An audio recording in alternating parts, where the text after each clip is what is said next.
Welcome sa sit9.com. This video, tutuloy natin yung ating series about quadratic functions, and dito sa video na to ay mag-graph sketching tayo. Usually, ang ginagawa natin pag nag-graph tayo is point by point, no? So, for example, meron tayong function. So, ginagawa natin is gumagawa lang tayo ng table. This is our x, no? So, negative 3, negative 2, negative 1, 0, 1, 2, 3, no? And so on, no? Of course, you can extend up to negative 4, negative 5, and so on, and extend to the right, no? And we solve for y, no? Pag nakuha na natin yung y, and then we plot the points. Now, pag nag-calculus kayo, meron kayong tinatawag na calculus and pre-calculus, meron kayong ginagawa, or meron kayong gagawin na graph sketching, no? Ang sa graph sketching, tinitignan nyo yung mga important points ng graph and other properties para ma-sketch yung graph, no? Hindi siya point by point. So dito, gagamitin natin yung mga tinatawag natin na critical points, which are the x. No? Very similar to this. Of course, this is very simple kasi wala pa tayong calculus. But here, gagawin natin is yung x and y-intercepts at yung vertex niya. No? Kasi yun na yung napag-aralan natin from QF08 hanggang QF19. No? So I think this is QF20 kung hindi ako nagkakamali. No? Nilalagyan kasi natin ng number yung mga videos. So, tignan natin, no? Kung ito na yung combination ng pinag-aralan natin from QF08, which are the roots. Tapos nag-aaral tayo ng vertex, tapos nag-aaral tayo ng x and y-intercepts. Ito na yung pinaka-combination ng pinag-aralan natin.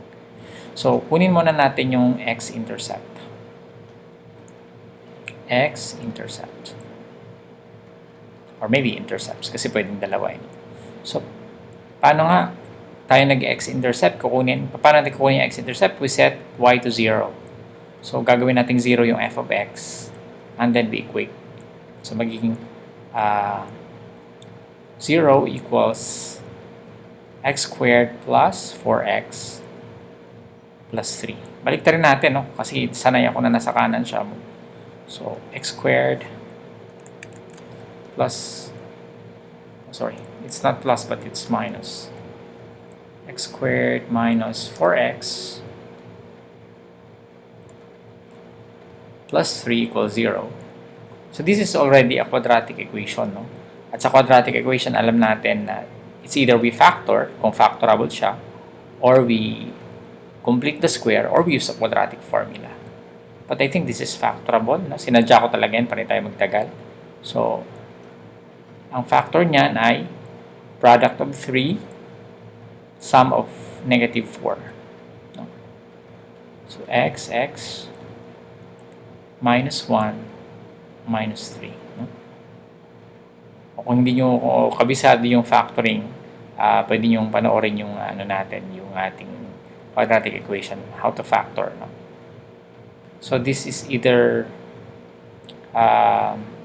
this is 0 or this is 0 para siya maging 0, di ba? So, x minus 1 equals 0, x equals 1.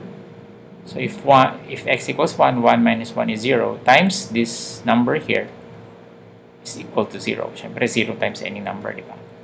And here, x minus 3 equals 0, so x equals 3. So, pag 3 minus 3 equals 0, times any number here equals 0. So, yung x-intercepts natin ay 3, 0, at saka 1, 0. Remember, pag sinabi natin x-intercepts, ang y natin ay 0. Kaya natin siya sinet na 0 yung y, di ba? Ibig sabihin 0 yung y-intercept natin. Next, we have y-intercept. Ang y-intercept naman natin ay siniset naman natin yung x sa 0. So, we substitute all x's. We substitute 0 to all x's. Minus 4x plus 3. So, f sub 0. F of 0, not f sub 0.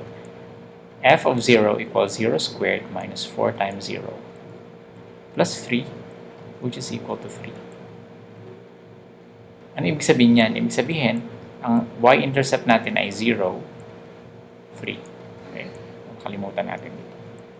Okay? Tatlong points na yan, no? 1, 2, and 3. Ang pinakalas natin na kukunin is yung vertex. So kung napanood nyo yung videos natin on how to transform the quadratic function in general form to vertex form, I suggest na panoorin yun kung hindi nyo pa napapanood. No? So yung ating function ay f of x.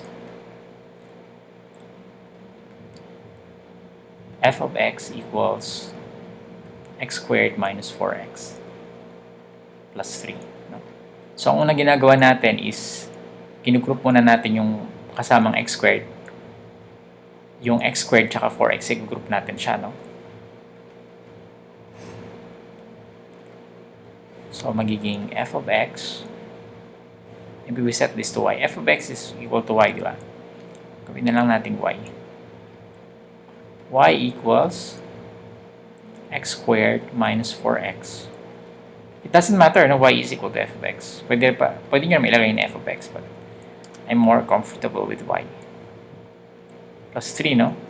So, pag nag-group mo na yung x squared tsaka 4x na magkasama using the parentheses, usually, magko-complete the square tayo, no? Para makuha natin yung vertex form. Pag nag-complete the square tayo, titignan mo muna kung ang coefficient ng x squared ay hindi 1. Pag hindi 1, mag-factor out tayo. Pero dito 1 yan, no? So, kung makikita nyo, may mga examples tayo sa previous videos natin na kung saan hindi 1 yung coefficient nito, no?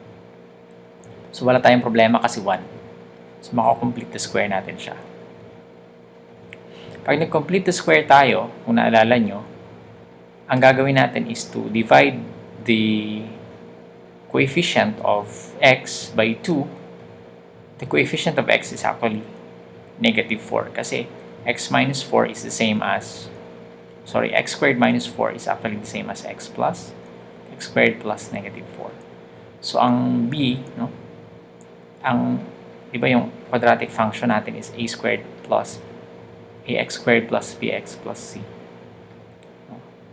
Yung quadratic function natin. Ang b, the value of b is actually 4. So, negative 4. So, if we divide negative 4 by 2, we will get negative 2. Diba?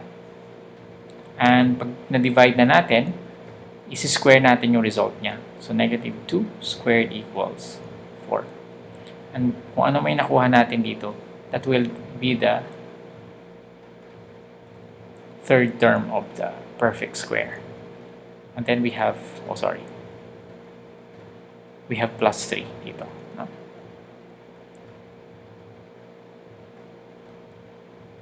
What else? Okay, bakit tayo pala nag-complete the square? Kasi we want this to be perfect square. Para siya makuha yung ating vertex form. Okay?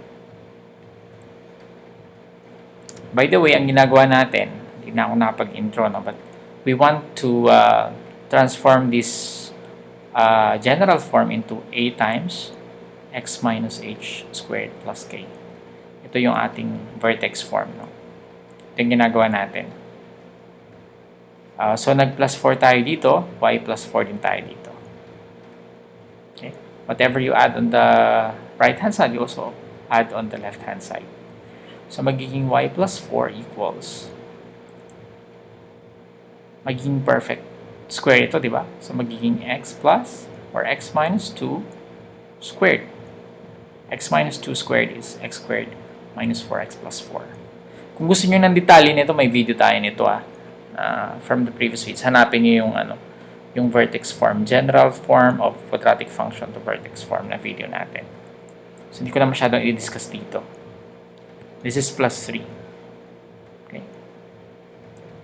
And then we don't want 4 to be here. We subtract 4 from both sides. So, magiging y equals x minus 2 squared plus 3 minus 4, which is y equals x minus 2 squared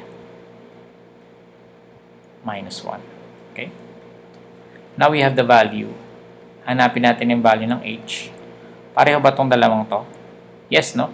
Ang a natin ay 1. Wala tayong value ng a kundi 1. Minsan may makikita ka dyan 3 dito, a equals 3. But here we have a equals 1. X minus h, x minus 2, meaning h is equal to 2.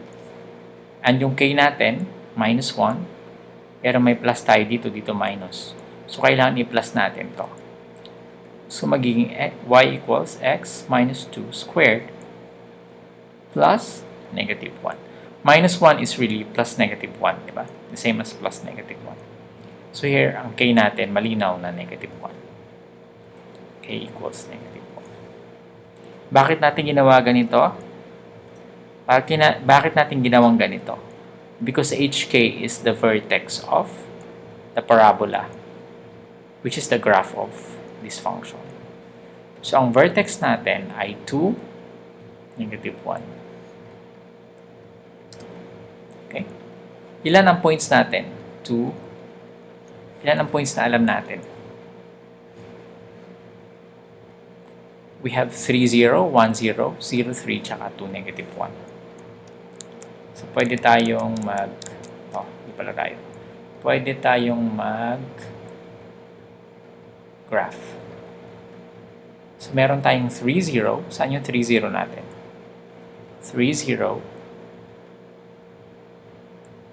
That's 1 point. Ano yung iba nating points?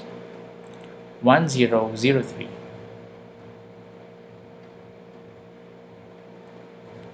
3, 0, 1, 0, and then 0, 3. Okay? Tapos, yung vertex natin saan?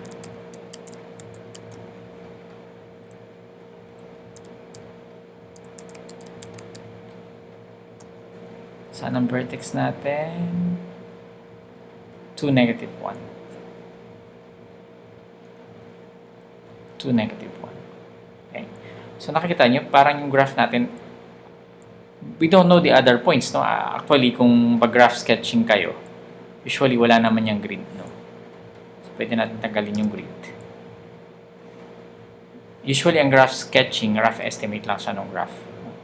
So, malamang ang itsura ng graph natin ay basta nagpa-pass through siya sa so yan, nagpa-pass through siya sa 3 points na yan. So pag ganyan siya, that's our graph. So malamang ganyan na itsura niya, no?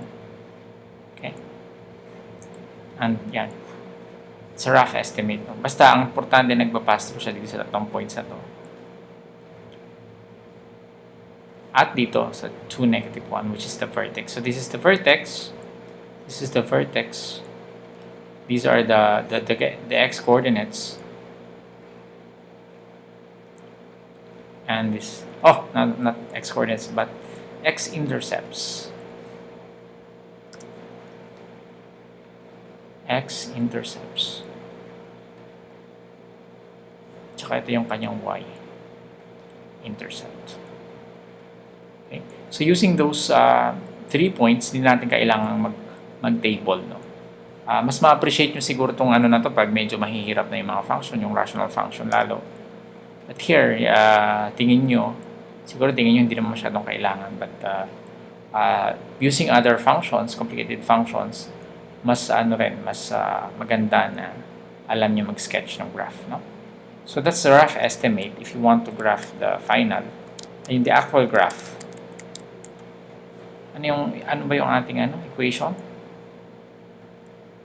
Sorry, x squared. What's our equation? Pwede natin ilagay muna yung 3, 0, 1, 0 sa actual graph. We have 3, 0. We have 1, 0. And then we have 0, 3. And we have 2, negative 1. And then we type the equation, x squared minus 4x plus 3.